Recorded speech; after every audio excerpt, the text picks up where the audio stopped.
You just press the button. I think it's kind of a no-brainer. This is a real button. My talk title was advertised as colonizing space, and that word colonization carries such baggage over the past couple of centuries that I think it's time to just call them space settlements. In fact, I think it's even a little more accurate. I want to offer what I call a rational assessment of people's ambitions and dreams of settling space. And let me just lead off by saying predicting the future is hard. And I want to show you something. I have 3 postcards from the year 1900 that the illustrator was asked to predict what life might be like in the year 2000. I just want to show you these postcards. Okay, here's one. They imagined that steamships would also have railroad wheels on them because steamships were big and the railroad was big. So, of course, in 100 years, you would combine the two of them and you would just drive right off the ocean onto the land. Here's another one. Of course, everyone would just be floating on the water because, of course, that's what we want to do in the future. Here's my favorite. Remember, this is 1900. Powered airplanes began in 1903, but of course people wanted to fly, and so here people just flying, not imagining that if any of those fell out of the sky, you would just be dead. So predicting the future is often an exercise in extending what you already know, but not inventing something completely new out of left field and out of the ether. So it's possible to predict the future within 10 years, maybe 20, because often that is an extension of what you know.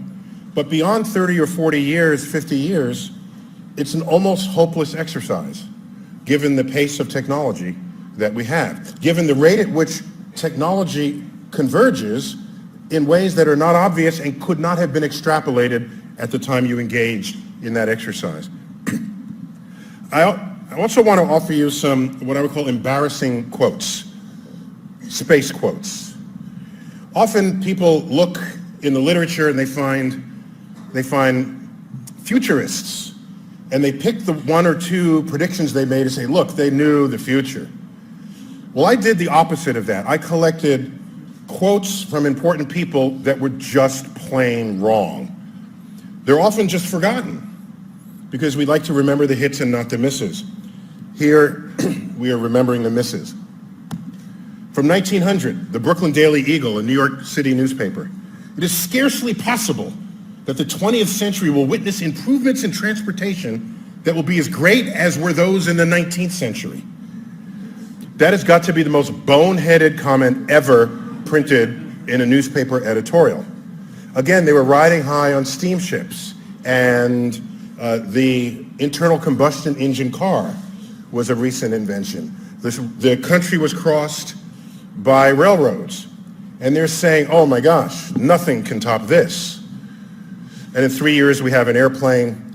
66 years after that, we've landed on the moon. So this exercise in predicting the future is rife with embarrassing moments. How about this one? Man will not fly for 50 years. Who said that? Wilbur Wright to his brother, Orville, in 1901, 2 years before they both flew. You think if the 2 guys who invented airplanes can't get it right, what hope do the rest of us have? Here's another one. No flying machine will ever fly from New York to Paris. This is a trend that will continue up until 1957. The trend is there is some advance, and people constrain that advance. So this quote came out after we knew how to fly. Now they're saying we'll never fly to Paris. Who said this? Orville Wright, 1908. How about this one? Landing and moving around on the moon offers so many serious problems for human beings that it may take science another 200 years to lick them. Science Digest, August 1948. It did not take 200 years after this. It took how long? 20 years, 21 years. So these are people who should know better. This is a magazine that thinks about science. Technology was surely advanced then. So what was missing? Let's keep going. Man will never reach the moon, regardless of all future scientific advances. Radio pioneer Lee DeForest. What's significant about this is that it's on February 1957. This is 7 months before Sputnik. 9 months before Sputnik. Launched October 4th, 1957. The moment that happened, the instant that happened, all of this changed. All of a sudden, the technology became real. The ambitions became real. And then people went back into the future predicting business, but then they began to overpredict. It happened basically overnight. A manned lunar base will be in existence by 1986. Who says that? The Futurists, 1967. The Apollo program is already in progress. So we know space is within access to our technologies. But we're assuming that we'll continue at that rate. Sorry, I didn't finish the quotes on the other side. We assumed that what was in progress would continue unabated. And that assumption was based on deeply false premises.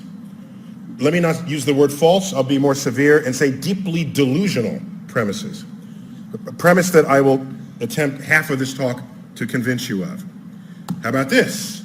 I'm convinced that before the year 2000 is over, the first child will have been born on the moon. Who said that? Wernher von Braun, the guy who invented the Saturn V rocket.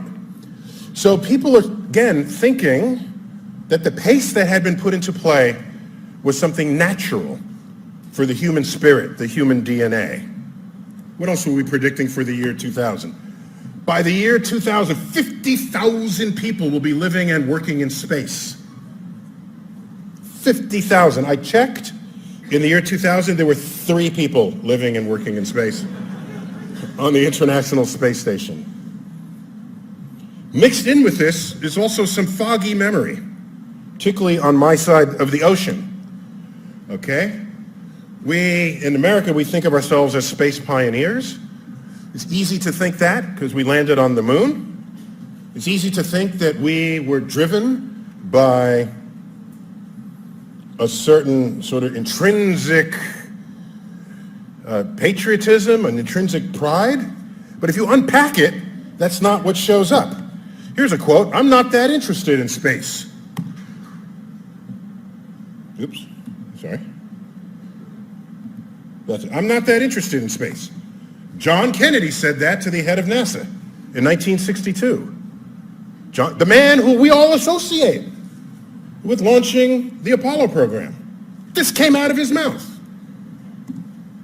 This is, whether we like it or not, a race. Everything we do ought to be tied to getting to the moon ahead of the Russians. John Kennedy to James Webb. This is not, oh, it's exploration, isn't it beautiful? It is, there was no such dialogue. Here's a bust of President Kennedy in Kennedy Space Center, Florida. And chiseled in the granite, "I believe this nation should commit itself before the decade is out to put a man on the moon, return him safely to Earth." We all can hear those words. They're stirring. What they left out is the speech where that quote comes from was to a joint session of Congress 6 weeks after Yuri Gagarin came out of orbit. The United States did not have a rocket that wouldn't explode on takeoff, a human-rated rocket. So we freaked out. Does that translate in the translators? Freak out? I don't know how else to say that.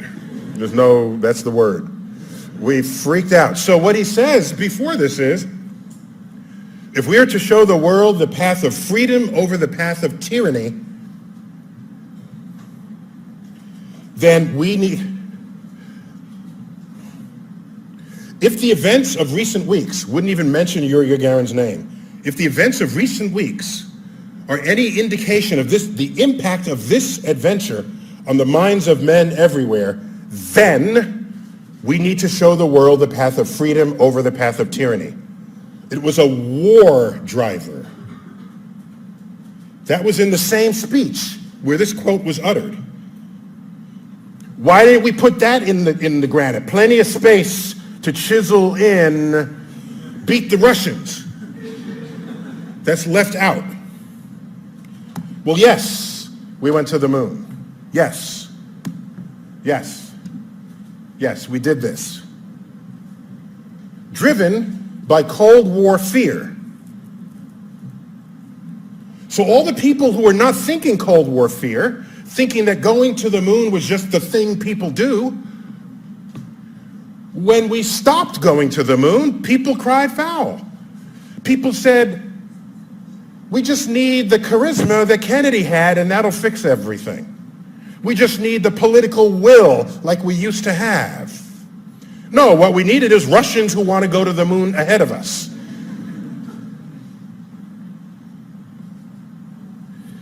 There was a side benefit.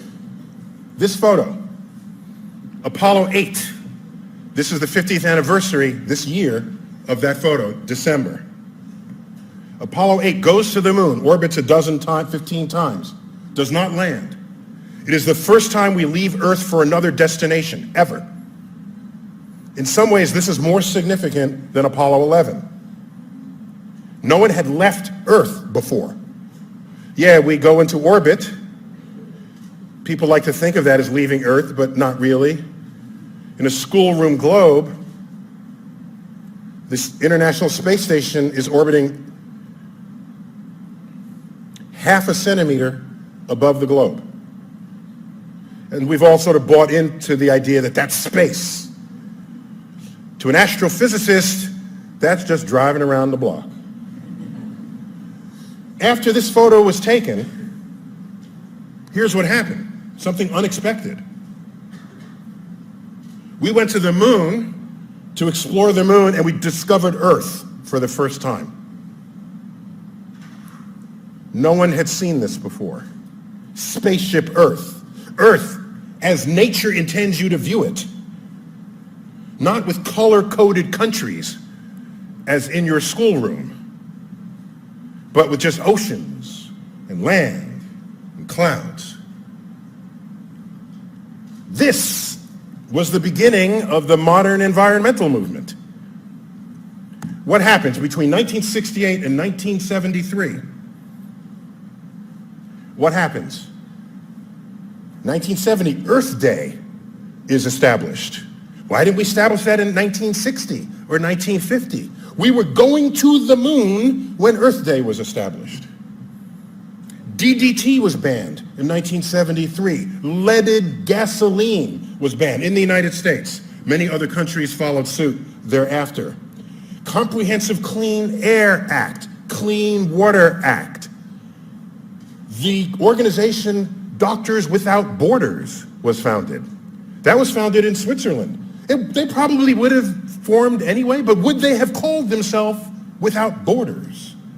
I don't think so. Where do you even get that state of mind? Unless you saw Earth from space.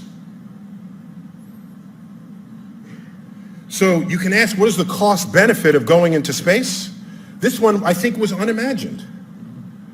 That all of a sudden, Earth would have a shared fate in how good or bad we shepherd its future.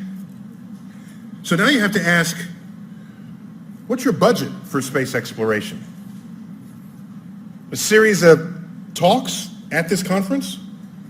Talk about weather satellites, missions to Mars, this sort of thing? You should know this. If your monies are established by a tax base funded by an electorate, research with unknown returns on investments in fields not yet fully understood by the public. This is really hard to get money for. But you know what it's not hard to get money for? I'll tell you. Here it is. I was invited to write a chapter for the Columbia History of the 20th Century on exploration. And I hemmed and hawed, and I finally agreed. I was going to make a grid of all the most expensive things civilization has engaged in, and look at how much it cost and what they did to get the thing paid for. And I thought to myself, if we're going to send people to Mars, I find that on the grid and find out what motivated the people to pay that. And then we could learn from the history of civilization. When I did this exercise, I arrived at only 3 drivers that enabled a nation to commit large sums of money. One is obvious. War. People will spend almost any amount of money to not die. And so what kind of projects come under war and defense? The Apollo program, initiated out of fear of the Russians. The Manhattan Project, huge diversion of funds in the middle of the Second World War by the United States with an international team of scientists. The Great Wall of China, a huge undertaking. The interstate system in the United States, it's just roads, of course. However, the interstate system, roads built to a specification established by Eisenhower after he saw the Autobahn in Germany in the Second World War. The Autobahn did not wash out in the rain. It supported troop movements and tanks. And he said, I want one of those. In came the interstate system, $100 billion. In fact, the interstate system cost the same as the Apollo program, motivated by not wanting to die, moving material and personnel around. What's number 2? This is not as common today. Used to be common, praise of deity or royalty. From that you get the pyramids, and you get Versailles, you get like cathedral building in Europe as an activity. Huge investments in financial and physical capital.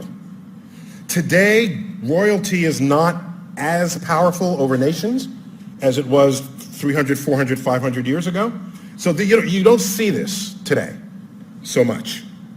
The third, another obvious one, but it's a total of 3, promise of economic return. There you get Columbus and Magellan and Lewis and Clark. There's no end of this list. So what this comes down to is, I don't want to die, and I don't want to die poor. That will invest in practically anything. Notice on this list is not, let's explore, let's do this for science, let's do this because it's in our DNA. You could make that argument, and you could fund below a certain radar level of project, depending on the wealth of your nation. $1 billion here, $1 billion there, depending on the wealth of your nation. You could do projects where this is not relevant. But once the price starts getting higher, you're up against people's personal rejection of what might look like the activity of others for their own gain. Whereas everybody benefits if the nation sees an economic return or if you don't die. So these 3 forces, war, royalty, economics, are powerful. So I've used this to judge whether anything will ever happen. Are we going to put humans on Mars? Only if somebody judges that you have to do it, otherwise you would die. Kings are not going to do it anymore, or somebody's going to make a buck. That's my cynicism that I'm bringing to this conference, based on the history of human conduct. Predicting the future, another example of how hard it is to predict the future, Collier's magazine had a now famous series of articles on our future in space. This is early. This is before Sputnik, before anybody launched anything. But we had the science. We had some of the engineering. And we had the artists. In a series of conferences at the Hayden Planetarium in New York City, a series of articles came out. And people were delighted. The world's first spacesuit. How and where we'll use it. This is a level of enthusiasm that is building. And there's a whole discussion about the physiology of going into space and the challenges. And it's on the right-hand side, meteorites, cosmic rays, weightlessness, glare, disorientation, boredom, irritability, and fatigue. Those last three would affect us even if we're not in space. I don't know why they put it up there. That's why they would list that as a priority. So here's one that will matter if you want to have settlements. They're thinking about this. Who owns the universe? Who owns it? You're going to settle? You're going to pitch tent? Does anybody own it? Why would you have unlimited access on the surface of another planet when you don't have unlimited access on this planet? On this planet, we're all human, yet you have to show papers to cross an artificial border established by politics. That's how we conduct our affairs on this earth.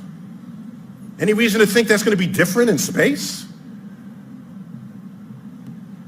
What else do we have here?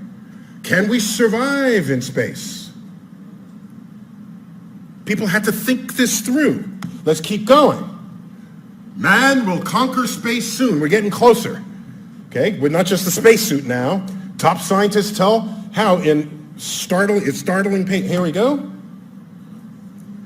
What are we waiting for? So the engineering is in place. They just don't have money for it yet. So they're waiting for the money.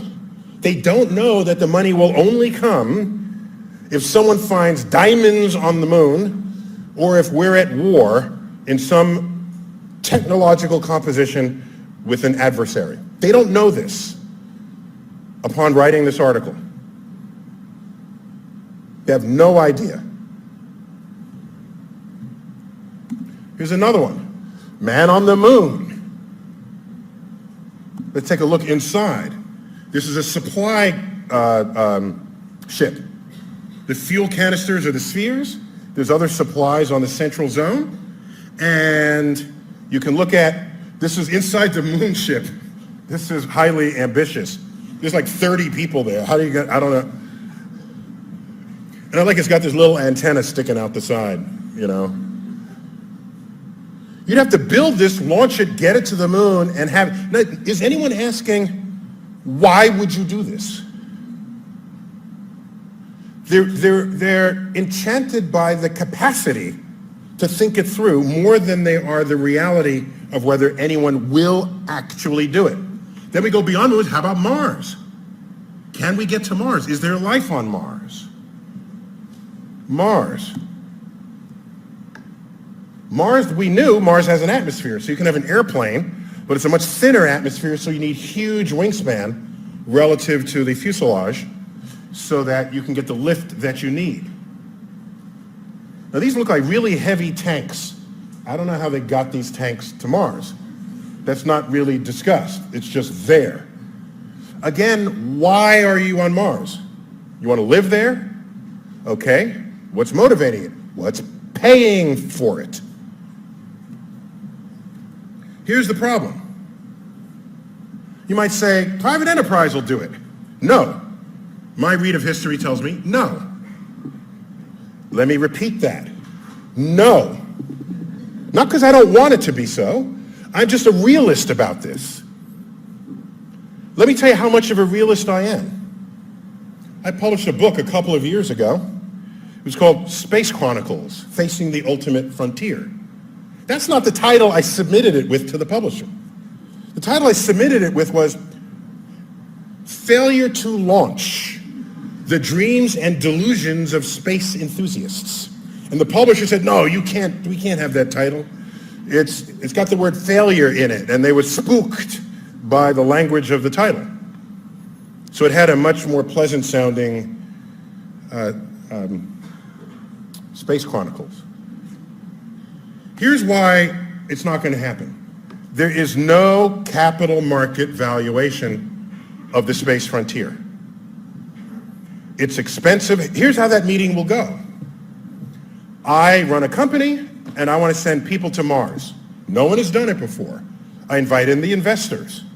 This is how capitalism works. You have investors. And they ask questions. They say, how much will it cost? Well, a lot. What will be the return on this investment? I don't know, probably nothing. Well, is it dangerous? Yes. Will people get hurt? They'll probably die. That is a 3-minute meeting with the venture capitalists.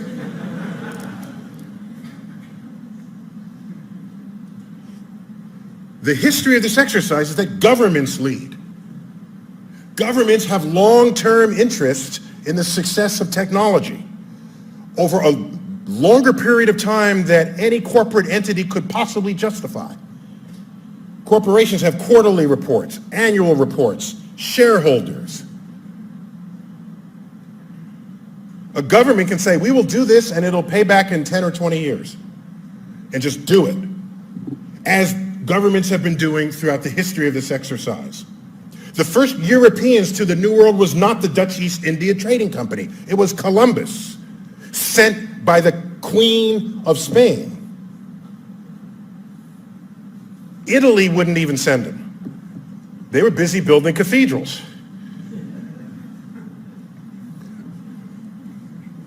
That's why the New World does not speak Italian. They speak Spanish in all of South America, almost all of South America. If you want to talk about the reach of a country, what is her motivation? A little bit of hegemony, but it's primarily economics. Give me a short route to India. He thought he found India. Hence, the native people in North America were called Indians. I'm just amazed that stuck. To this day, I don't know who made that stick as a name for the Native Americans. Before we had railroads, Lewis and Clark mapped the whole western frontier of the United States. Space shuttle cargo. Why was NASA bringing cargo to the space station? Like, why? If NASA is going to be a frontier agency, you bring in corporations to do the routine things what they can do efficiently and effectively. That's what SpaceX has been doing recently.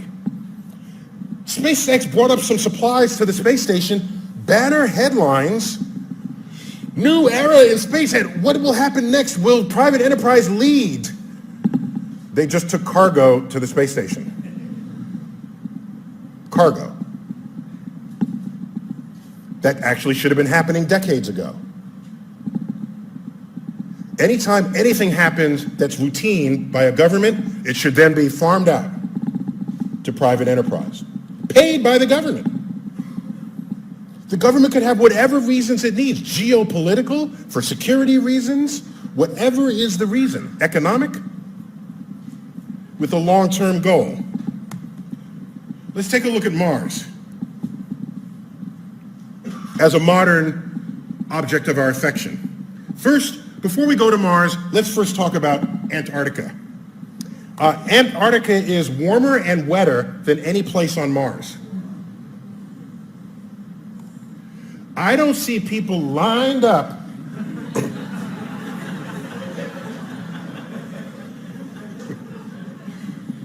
I'm sorry, I don't see that. Gee, I want to have condos in Antarctica. Doesn't stop people. By the way, I will never stop someone with ambition. Because ambition here could lead to other things here, even if this higher goal is not achieved. So I will never stand in anybody's way. Unless you ask me my opinion. What got a lot of attention the last few years was Mars 1, announced by Baz Luhrmann. To me, what was intriguing about this is the Dutch were explorers from way back, mostly with economic interests, as in on the Earth in the age of the great periods of exploration. And so we have a Dutch person doing the same thing now with Mars. He wants to create a permanent human colony of 4 people beginning in 2032. So he's got investors, okay? How is he going to pay for it? He's going to televise it like the Olympics. Now, it takes 9 months to get there. That's a lot of television time to fill, but okay, it's a plan. What distinguishes Mars 1 is that when you go, there are no plans to bring you back. So the 1 in Mars 1 also stands for one way. I had to ask him. He was on my television show, Star Talk. This is Baz Lonsdorp. This is my office. That's an actual Saturn V rocket off his left shoulder. Well, I mean a model of the Saturn V. This is 2 minutes. Just watch this. Oops. Hang on. Gonna make sure my sounding. Just a sec. Just gonna move that over.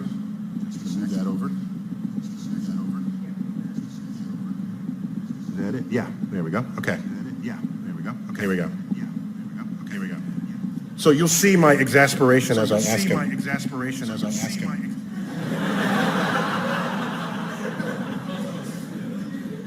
Okay. We should have sound here. Who are these people? Want to take one? You don't like it here on Earth? Are they venture types? They're the people who want to die young. Who are these people? I think that what we see, first of all, is that it's everyone. It's all kinds of people. It's men and women, old and young. It's engineers, of course, scientists, but also politicians, lawyers, soldiers. It's all kinds of people. And I think it's actually very comparable to the kinds of people that explored the Earth, which could also have been anyone. Anyone could step on a ship and sail across the ocean.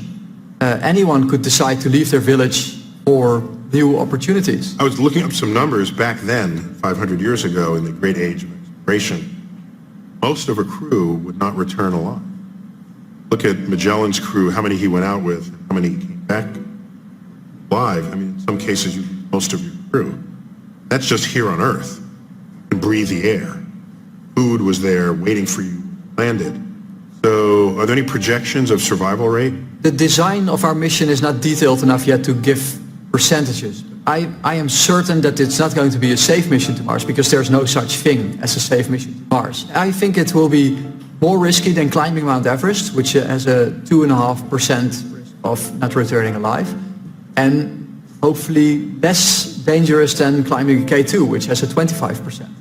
Exploration has always been dangerous, and what's important for Mars 1 is that we identify the risks, make sure that everybody knows them, not just our candidates, for them it's the most important, but also our investors, our media partners, the audience. And then if something does indeed go wrong, just like with the Apollo program, understand that this was something that happened. You're not guaranteeing survival. That's inherent in being on the frontier. All of our candidates know that this is a risky mission, and they know that they are going on a mission that has these kinds of dangers.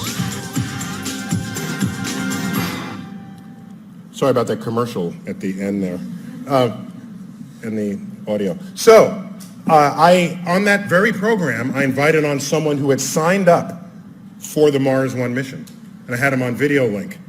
And he was 20-something, and I said, "What does your are you married?" He said, yes. And I said, "Well, what does your wife say about this?" And he said, "Oh, she encouraged me to go."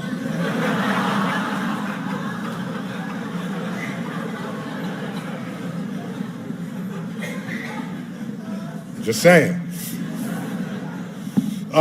One point about colonization is that it may be self-limiting, and I'll explain that in a moment. The Fermi paradox is a well-known question asked by Enrico Fermi. He said, you can actually create a civilization on a planet send out spaceships, let's say 2 spaceships, go discover 2 planets, build resources in situ, and then have each of those go discover 2 more planets, and so this doubles up every sort of generation. You can actually completely populate every planet in the entire galaxy on a timescale short compared with evolution. Like 100 million years or so. It's not billions. So he's saying if this was done at all, there should be aliens on every planet.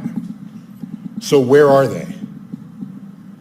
I don't see them. This was the question posed. So we have to ask, what are the solutions to the Fermi paradox? Maybe the aliens have come, and as Michio Kaku said this morning, they looked at Earth and noticed there's no sign of intelligent life and kept going. That's one possibility. Another possibility, which relates to whether colonization could be self-limiting, is that if you have the DNA to colonize, that's a certain kind of, I can't stay here, I have to go there. I want that planet. So you do this, but so does the other person who goes to that planet. And you rapidly reach a point where you start wanting planets that have already been taken. And you end up imploding with violence because your colonization urge is left unsatisfied as the galaxy starts running out of planets. So one of the solutions to the Fermi paradox is that any civilization with the urge to colonize that badly will self-destruct by killing themselves trying to colonize. That's a relatively new concept in how to resolve this paradox. But one thing I think is clear, whether or not we pitch tent on Mars and live there, which I'm skeptical of, what will certainly attract people is tourism. No question about it. I would give up years of vacation time and money to go on one trip to Mars. This is portrayed for the moon, but Mars either. Tourism cannot be under-recognized as an economic driving force. You don't want it to be a military reason, and kings are not going to do it anymore, so it's got to be economic. But if you want to go and not live in a HAB module, which is Earth on the moon, or Earth on Mars, you want to actually be on another planet, you're going to have to terraform. My favorite word of the last 20 years. Turn Mars into Earth. Seed the soils, the atmosphere. Introduce microbes that release oxygen, such as what happened in the early Earth. Now, we don't have this power yet. If we did, we could just make any planet we want and just move there. Then you don't have to come back because you can breathe the air when you get there. Columbus could breathe. People are saying, oh, this is like the era of the great explorers. No, it's not. Columbus could breathe the air when he got off his ship. He could fix his ship because the trees in the New World were made out of wood, just as they were in Europe. On Mars, you can't do that. So I'm thinking if we're going to colonize and do something other than live in a habitat module, you'll want to do this. There are people say we need to be a 2-planet species in case an asteroid comes and renders us extinct as it did with the dinosaurs. And Stephen Hawking feels strongly about this. I have a rebuttal to that. It's whatever effort it takes to terraform Mars and ship 1 billion people there, it's probably less effort to deflect the asteroid. I'm thinking. Little less effort.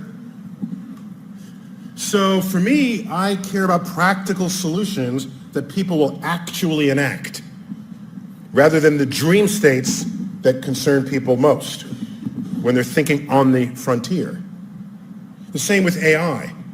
People are worried we're going to make a robot that's going to sort of take over the world.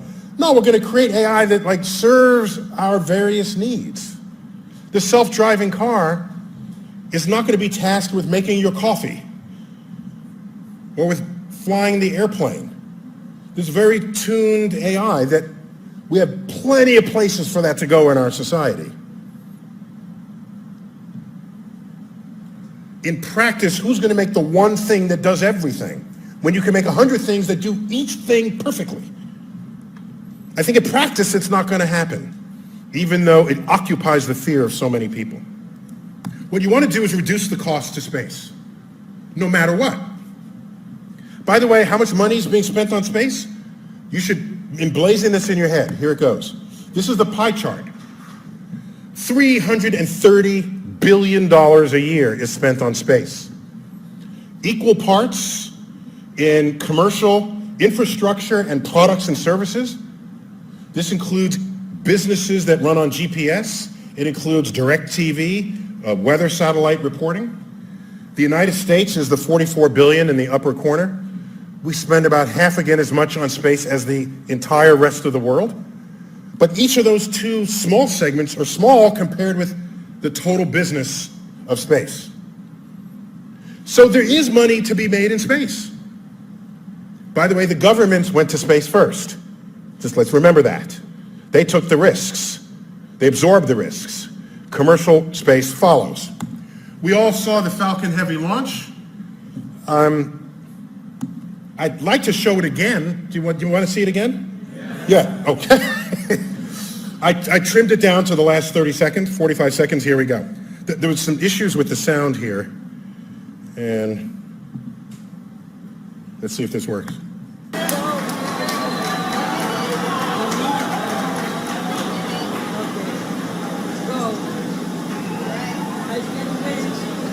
A couple of things I want you to notice.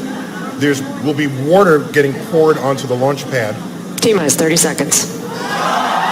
Which absorbs vibrations from the engines. See the water pouring down? SpaceX, Falcon Heavy, go for launch. On the left. So when on ignition, all that water evaporates. T-minus 15, stand by for terminal count. So that's most of the cloud that you see. After it clears the cloud, there's no more water to evaporate. 6, 5, 4, 3, 2, 1. Ignition.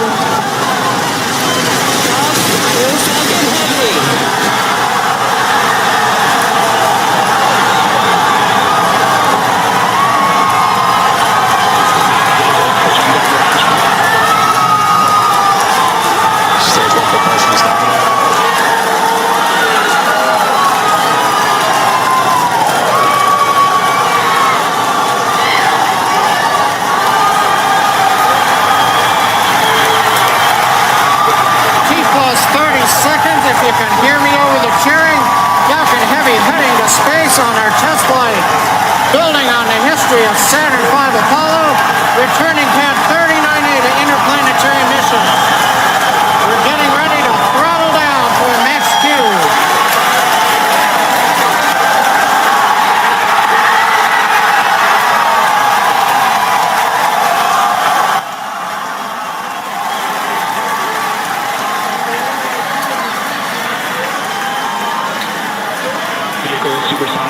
You've heard the call out. Vehicle is supersonic.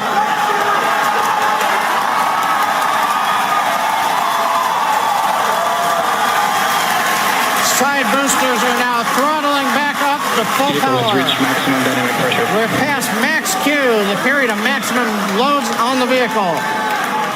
Next up, we'll be waiting for the side boosters to begin to throttle down prior to booster engine cutoff and separation 2.5 minutes into flight.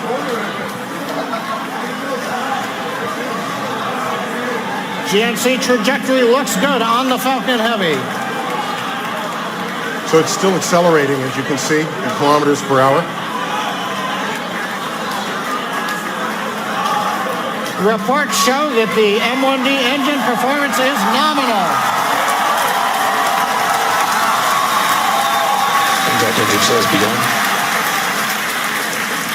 Side boosters have begun to throttle down in preparation for the upcoming shutdown in 20 seconds. So what's most amazing about this launch is not the launch itself, but the fact that he's reusing pieces of this launch. Side booster shutdown and separation. Insulating shutdown. Side boosters. Beagle.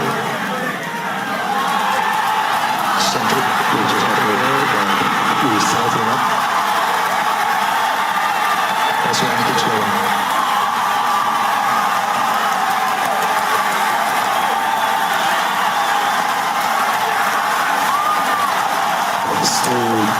boost by Poseidon.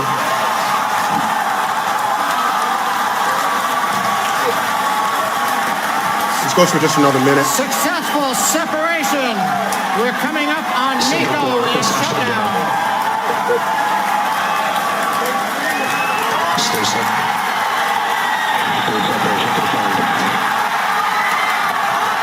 We're now high enough so that the fairing no longer needs to be enclosing the payload. So no need to carry that weight any further. So you just drop the fairing. That happens in a few seconds. Coming up on fairing separation. Second core side engines on throttle. Also good. Yeah, that was a pretty American thing to do. You have the most powerful rocket in the world, and what do? You send a car into space. It's a dummy payload. I mean, it's a real car, but I joke that I wonder is that a real body in there? You're trying to, how do you get rid of a body? That's, the Falcon Heavy has half the thrust of the Saturn V rocket. That's why they kept qualifying it, saying it's the most powerful rocket in the world today. The Saturn V was twice that power at 308,000 pounds of thrust. Sorry, we still use pounds. There is a live feed of the spaceman driving this car, and it's surreal because things move slowly, but they move. So this is actual footage of this car in a transfer orbit to Mars around the sun. And the position of this payload is slowly changing relative to the sun and to Earth. So if you put it on your computer, it's just like I said, see, that's Earth coming into view. It's like, okay, yeah. I'm pretty sure all the flat earthers, it's really just a ploy so that they can get a free trip into space to be convinced of this. It's on an orbit from Earth that'll go out and meet Mars. And so if you're going to send anything to Mars, this is a minimum energy transfer. And that's kind of what you need to do. And you need heavy transport to bring people, supplies, and the like. I just got to see this minutes later. It's truncated, but it's very cool. So the two boosters come back. And when you take the Emirates 380 Airbus and you land in the airport, they don't throw it away and bring out another one. They reuse it. This cuts your costs.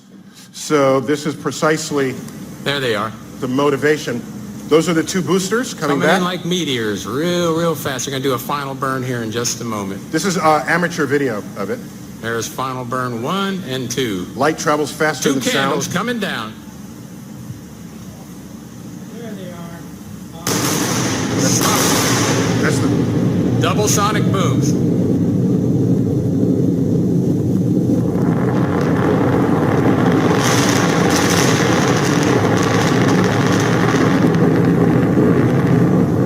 That's the Florida coast. So at minimum energy transfer, you can get to the moon in 3 days, Mars in 9 months, Jupiter 10 years or so, Saturn 20, Alpha Centauri, the nearest star system to Earth, 70,000 years. So whoever wants to say, let's colonize planets of other stars, there's a problem with the human physiology relative to the time that it takes to get there. If you're lucky, you live 100 years. That is 1/700th of this time. So it seems to me we'd have to learn something new about the space-time continuum with a wormhole of some kind before we consider colonizing planets around other stars. Jupiter and Saturn don't have surfaces. They have moons with hard surfaces. Possibly we can think about that. Would you spend 20 years to do that? To live on a place that's not Earth? To live permanently? That's a question. Because you can do it, does that mean that you will?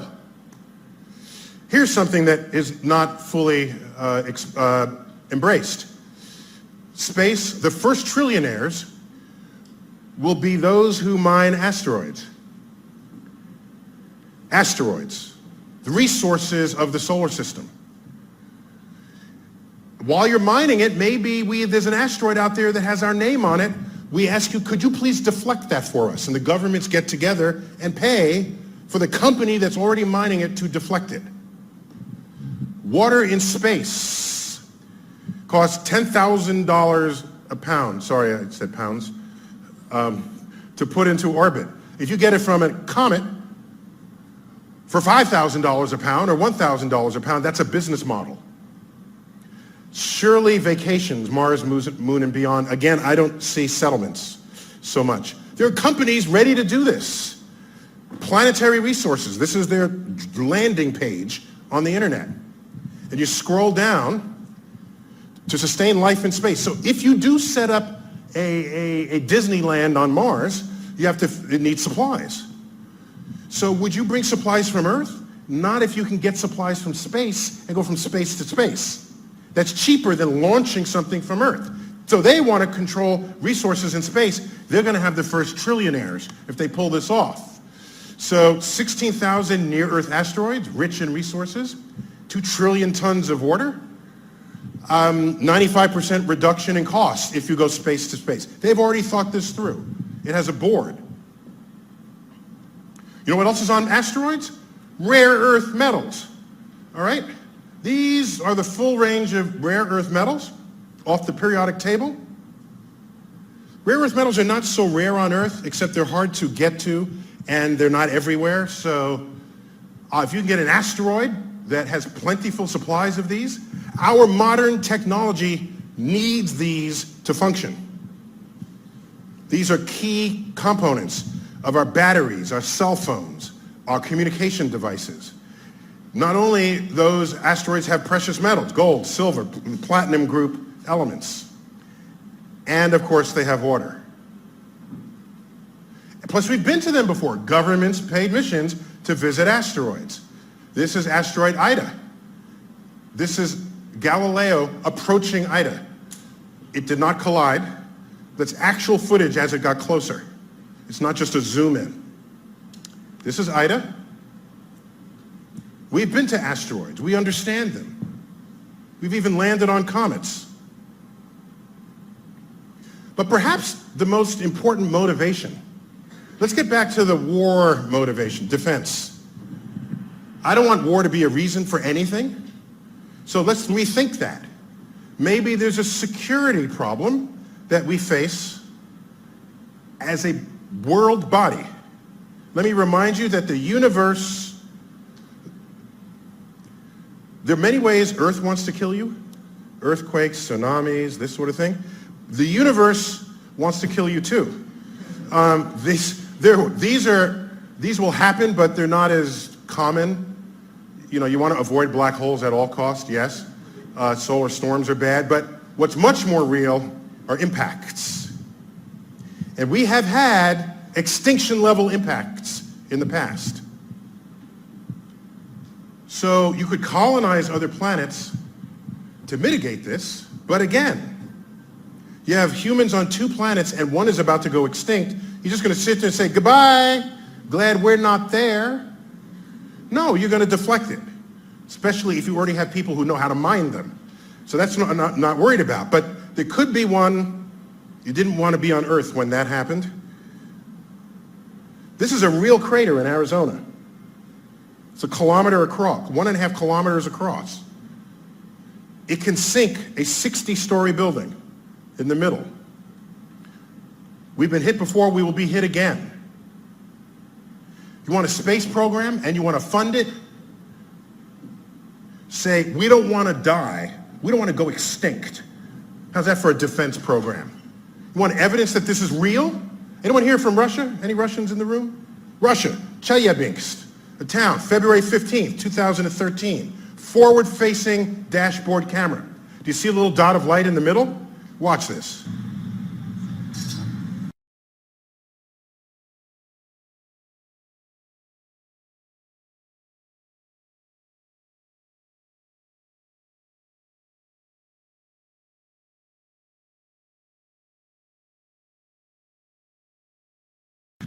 That's full video and sound in the car. Now, I'd always been told that the Russians are a stoic people. If I were driving that car, I was like, holy yeah! The car would have at least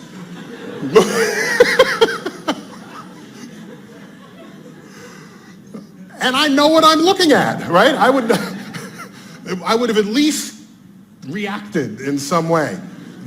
Just to show you that we're in a shooting gallery, 17 meter, 10,000 tons, 40,000 miles per hour. The energy of 25 Hiroshima bombs. But it exploded 20 miles up. Again, apologize for the miles. 30 kilometers up. So a lot of the energy was diluted. But what it did, no one died. But the blast wave collapsed walls, shattered windows. The injuries were glass, shattered glass. And there's a time delay. That's how so many people got injured. They're sitting there eating breakfast, a bright light comes through the window. And so I wonder what that light is. And then they walk over to the window, look out the window, then the blast wave hits. The time delay between the light and the sound. Here's an example of video in the town of Chelyabinsk. So that's the smoke that went just passed above them. So here it is, amateur video after it passed over. И сгорел там, да? Ну. That's the shock wave. But there's a couple more. Ты думаешь, может, спутник там уже же падал, они сказали.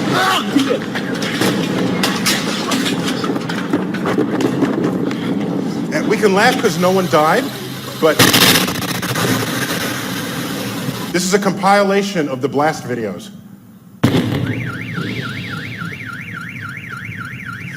And this is 17-meter asteroid. That's all. 17 meters, size of the stage.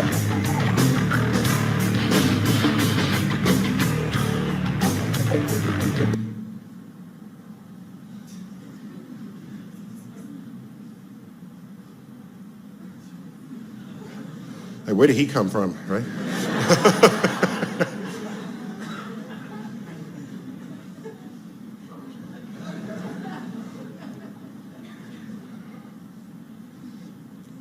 Warehouse structures are not reinforced typically, so they were the most susceptible to this blast wave. Ну что, ребята, счастливого вам, счастья,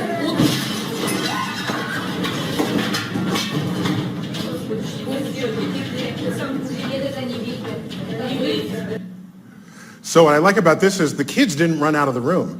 It was like, oh gee, what was that? Let me keep looking. Let me end with just a reflection on the value of even saying you want to go into space and doing so, even if the projects are not expensive or you're not colonizing yet. Because doing so can have an effect on culture. First, let me say that space is a gateway subject into the sciences, all of these. Physics, planetary geology, biology, chemistry, medicine, all of this matters when you go into space. So it is the ideal driver of STEM fields, science, technology, engineering, and math. And STEM fields are the engines of tomorrow's economy. So if you're in a sleepy country and you want to become an innovation nation, engage in some space projects. And all of a sudden, people rise up out of the pavement saying, I want to do that. I want to think that way. I want to invent something for that enterprise. And I go back to the 1960s in the United States, a time of technological hope. By the way, here is the GDP per capita of the United States decade by decade. In the decade we were going to the moon, it was the highest that it has been since. Percent change of 34%. Between 1960 and 1970. It's been dropping ever since. I'm old enough to remember this. It was all about the future. Just the feeling that was. I didn't even know I wanted to be an astrophysicist yet, but I was being imprinted. This is the Unisphere in World's Fair in New York City with 3 rings around it, evocative of the 3 orbits of John Glenn. It was all about the future. Then we started acting on this. The movies, 2001, A Space Odyssey, a rotating space station. We started thinking of tomorrow. What will tomorrow look like? And I'm looking at some of these tall buildings on the right-hand side. This is all nationalities migrating to this city of the future. And I'm looking at that city of the future, and I'm saying, some of those buildings look like what you got outside here in Dubai. I'm thinking, y'all already made the city of the future. So this is the 1960s when we're thinking about this. It wasn't just the drugs that people took that made them think this way. It was a real surge of enthusiasm for what a future would bring, and everybody knew science and technology would deliver this.